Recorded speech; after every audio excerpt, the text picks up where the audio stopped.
E hoje nós vamos dar continuidade com esse painel que está conversando sobre o direito de família e a bioética com a professora Laura Levi. Bem-vinda, Laura. Obrigada, Melis. Hoje nós vamos conversar sobre direito de família, reprodução humana assistida e a bioética. Então a Laura já vai começar aqui conversando conosco e falando sobre o que esses três temas têm em comum, ou como eles estão conversando, vamos dizer assim, né? Então, direito de família, reprodução assistida humana e bioética. A palavra é tua, Laurinha. Pois é, Mel. Reprodução humana assistida, direito de família e bioética. Bom, para começar, eu acho que eu vou falar um pouquinho de cada um, para a gente depois, ao final, entender o que eles têm a ver. Reprodução humana medicamente assistida que a gente trabalha, né? O que é isso? É a necessidade de uma intervenção médica para a realização da procriação.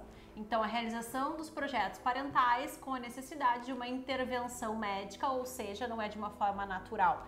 Dentro da reprodução humana assistida, a gente tem muitas técnicas que são desenvolvidas. A reprodução humana assistida, então, ela trabalha desde um planejamento até a execução para procriação humana ou então para armazenamento de material genético. Bom, a bioética, como é que ela entra nesse assunto? A bioética, ela se preocupa com as questões éticas da vida, humanas e não humanas. Então, a nossa discussão dentro da bioética, ela envolve desde, por exemplo, o início da vida, o fim da vida, que é a terminalidade. E quando a gente trabalha com reprodução humana assistida, o que a gente trabalha com a terminalidade? É o descarte do material genético, né? É a criopreservação, o descarte, a doação de material genético, o encaminhamento desses materiais genéticos para a pesquisa, que é uma outra grande discussão. Então aí a gente já vê a discussão ética de início e fim de vida. Acho que é importante, mesmo que fique um pouco extenso, essa distinção das áreas para a gente entender como elas estão conversando. Então é perfeito essa tua explicação. O que é o direito de família, né? Na verdade, o direito das famílias, como a gente já vem falando isso há muito tempo. Agora, como ele está conversando com a bioética e como ele está conversando com a reprodução assistida humana. Laura, eu não sei se a gente vai entrar nesse módulo aqui, mas eu gostaria que tu falasse um pouquinho sobre essas técnicas de reprodução assistida humana, só para a gente ter alguns exemplos, né? Se tu não for colocar o conceito de cada uma, mas eu acho que é importante para que a gente comece a trazer luz, né, para o nosso tema aqui, para quem não está acostumado com a nomenclatura, né? Então, quais são esses tipos de reprodução que a gente teria hoje, os mais conhecidos? Bom, a gente tem assim, a gente tem a coleta dos materiais genéticos, né? O material genético masculino, o material genético feminino, que são os oócitos, que esses também podem ficar criopreservados, que é o que a gente chama, que é um congelamento para sua manutenção. A gente também tem a FIV, que é uma nomenclatura, uma abreviação, que é a fertilização in vitro. Essa FIV, o que é? Nada mais do que juntar, né, os dois gametas e fazer a união deles em laboratório para depois ser implantado naquela mulher que será a mãe gestacional, que nem sempre, como a gente sabe, é a mesma mãe de um projeto parental. Aí entra as questões das reproduções por útero em substituição, que são as denominadas barrigas de aluguel, que nós trabalhamos no nosso podcast do primeiro episódio, que se vocês não viu, volta lá e assiste, porque tá show de bola. Tá muito legal. Então a gente tem desde um procedimento de hormonal, que a mulher muitas vezes que tem uma dificuldade, né, de ovulação, se trabalha toda uma técnica hormonal, como a gente tem também um trabalho da própria fertilização in vitro. Nós temos as reproduções por útero de substituição e todas essas técnicas, por que surgiu, né? O que é esse aumento de procura da reprodução humana assistida? Por conta, muitas vezes, de uma situação, de uma vida mais estressante, a questão do sedentarismo, a questão do tabagismo, as infertilidades que nós chamamos médicas e não médicas. Então, nós temos uma infinidade de utilização das técnicas de reprodução humana assistida. Olha a importância desse conteúdo.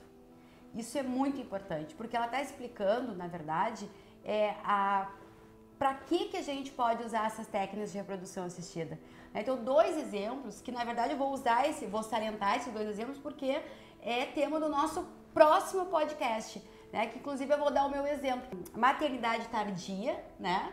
que hoje em dia a mulher de 40 anos é uma mulher super jovem, que na verdade ela pode, inclusive, não ter casado ainda, né? Ou nem ter parado para pensar se ela vai ter ou não filhos, e os óvulos estão ali envelhecendo. E aí, quem está nos contando que a gente pode pegar esses óvulos e congelar?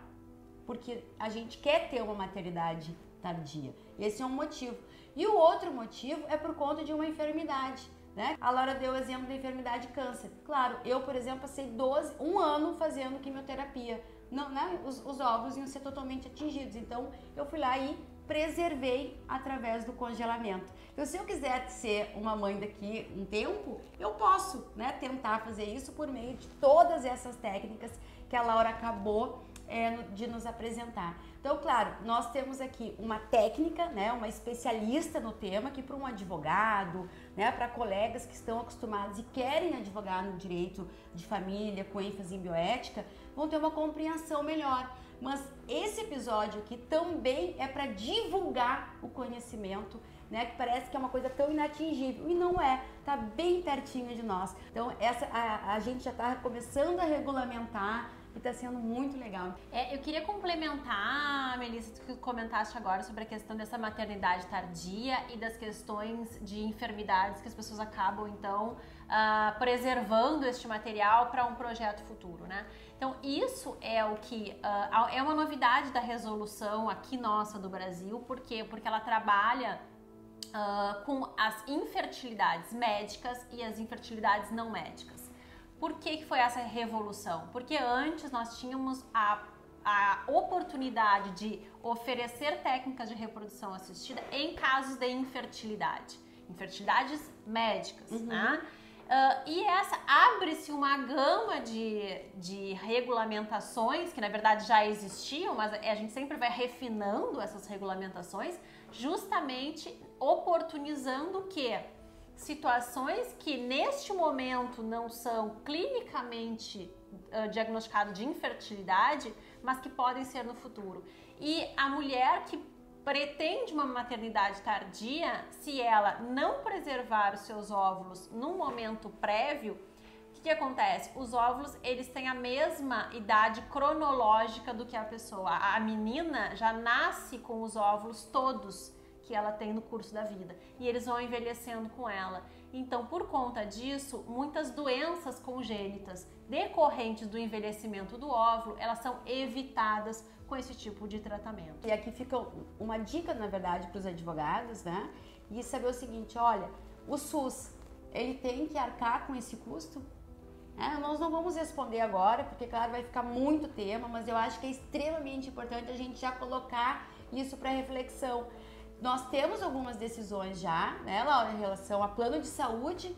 O plano de saúde tem ou não que arcar com esse congelamento. Por exemplo, congelamento de óvulos. Por exemplo, foi caro fazer, não é barato, não é um procedimento barato. Olha, o próximo podcast vai ser o seguinte, eu já contei pra vocês que eu fiz o congelamento dos óvulos e a gente vai conversar sobre isso. Que é por conta da maternidade tardia e por conta de uma enfermidade, né? No meu caso foi por conta do câncer, né? Que eu acabei tendo que fazer a quimioterapia, então tive que preservar os meus óvulos. E hoje, Laura, se eu quisesse descartar esses óvulos, seria algum procedimento? A gente vai contar pra vocês no próximo episódio. Vem que a gente tá te esperando. Um beijo grande no teu coração. Beijo, até o próximo.